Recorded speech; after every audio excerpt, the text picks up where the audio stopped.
Good morning friends. দেখো সকালবেলায় ছেলের জন্য ব্রেকফাস্ট রেডি করছি। ব্রেকফাস্টে আজ কি দেবো? আজ দেবো মুসলি। এই যে এই মুসলিটা নিয়ে এসেছিলাম, তাই ছেলেকে মুসলি দিয়ে দেব। গরম দুধ করে নিয়েছি আগে থেকে। এবার একটা বাটিতে মুসলিটা নিচ্ছি, কৌটোতে প্যাকেটটা কেটে ঢেলে রেখেছিলাম। অল্পই নিয়ে এসেছি, অল্প পরিমাণে। ভালো লাগে তো আবার ছেলেকে দেবো। প্রথম দিলাম, আজ দিয়ে দিলাম 1 চামচ মতো খেজুর গুড়। খুব বেশি মিষ্টি কিন্তু লাগে না, তবু হালকা একটু মিষ্টি দিলাম। আর গরম দুধ রেখেছিলাম, গরম দুধটা মুসলিতে দিয়ে দিলাম।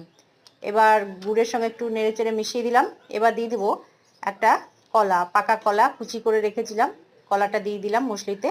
আর দিয়ে দেবো একটু দুধের সর তুলে রেখেছিলাম দুধ থেকে, সেই সরটা এই মুসলিতে দিয়ে দেবো। তারপরে চামচ দিয়ে নেড়েচেড়ে মিশিয়ে ছেলেকে দিয়ে দেবো।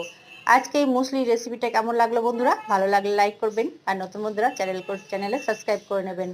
সকলে ভালো থাকবেন, সুস্থ থাকবেন। আবার চলে আসবো নতুন রেসিপির সাথে। নমস্কার।